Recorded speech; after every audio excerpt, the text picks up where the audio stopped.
In revisiting our chosen externality, we have researched the pollution of groundwater as an effect of the use of nitrogen fertilizer. The third party being impacted is the consumer using the water, who could be forced to pay for the medical damages the water pollution could potentially cause.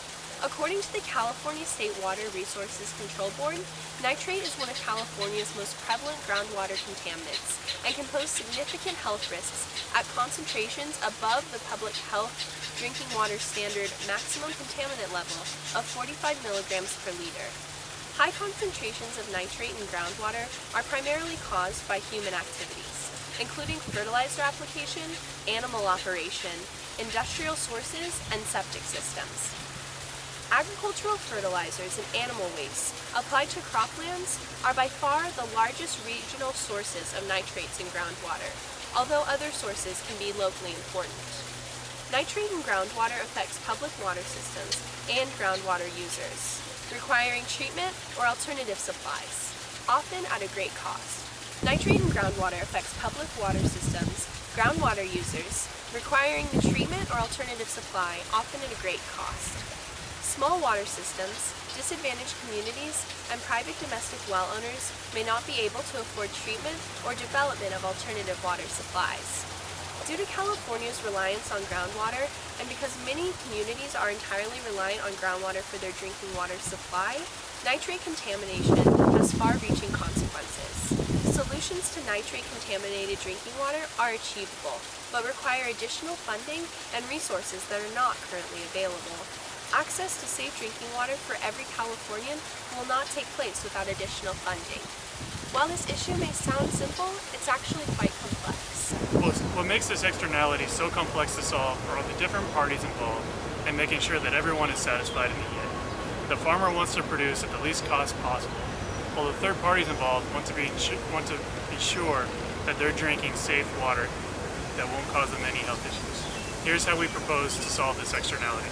The proposed solution to this negative externality includes multiple components, the first of which being reducing the overuse of nitrogen-based fertilizers.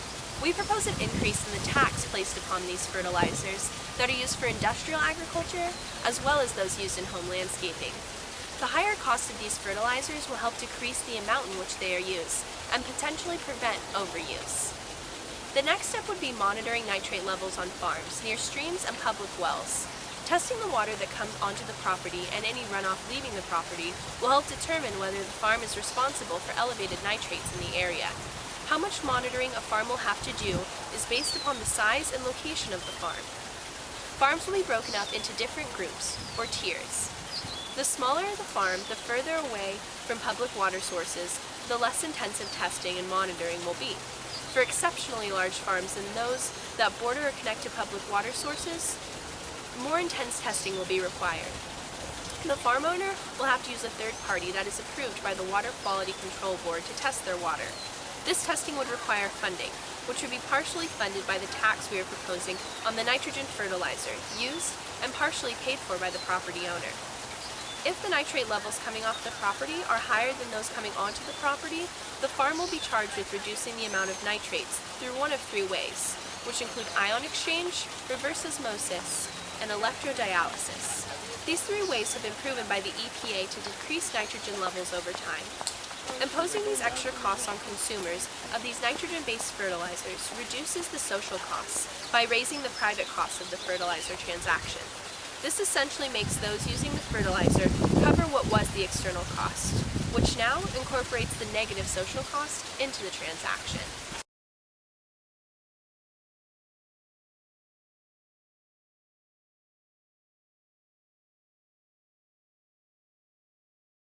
So how do you feel about the elevated nitrates in the California drinking water? I know that nitrates in water has an adverse health effect to humans, so I believe that we need to have some kind of control on it and try to make sure that we have safe nitrate levels in the water. And how do you feel about the Water Quality Control Board's efforts to curb this?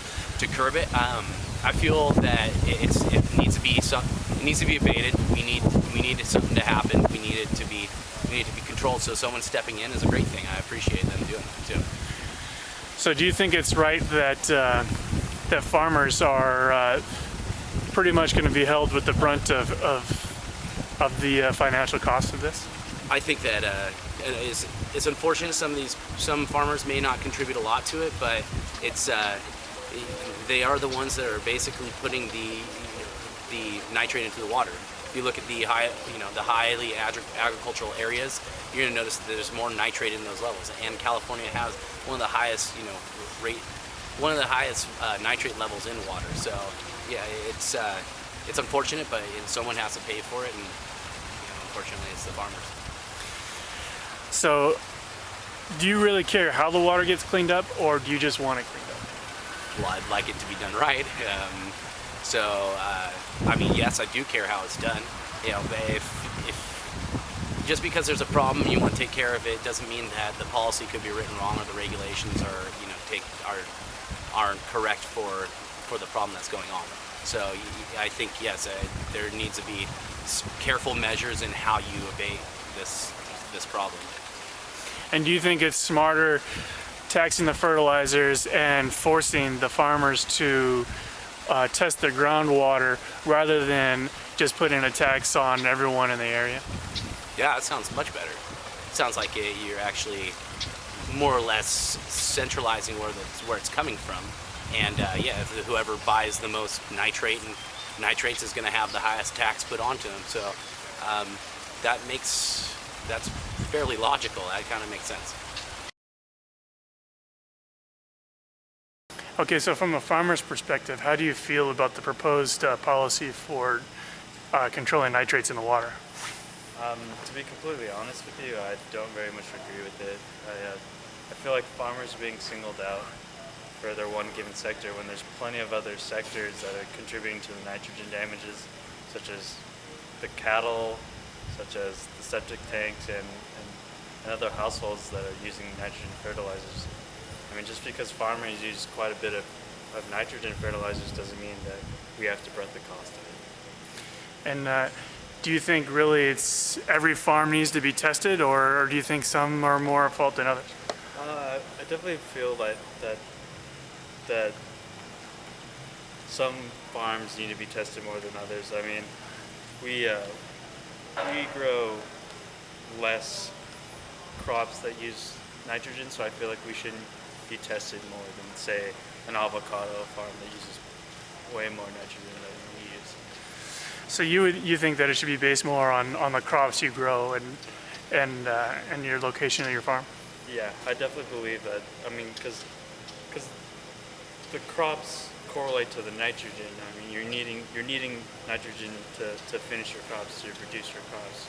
And so, if your crop doesn't very much need more nitrogen, then I don't feel like you need to be tested, and I don't feel like you need to be charged. Do you feel like there's other places that they could come up with this funding?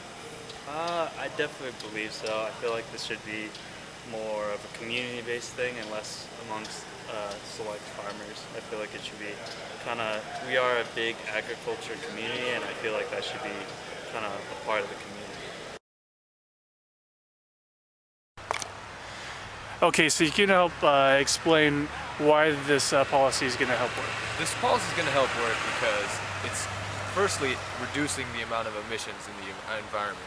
These emissions being the nitrogen fertilizer runoff. And secondly, instead of simply flat taxing all farmers the same way, we're differentiating in the sense that those who use more are taxed more. And how do these taxes and extra costs, how does that bring us closer to a socially optimal level? These taxes bring us to a more socially optimal level in the sense that now these taxes can account for the external costs that weren't accounted for. So basically what you're saying is the social cost that wasn't covered in the private transaction is now being covered in the private transaction through these costs. Exactly. Now to look at this externality from a graphical perspective.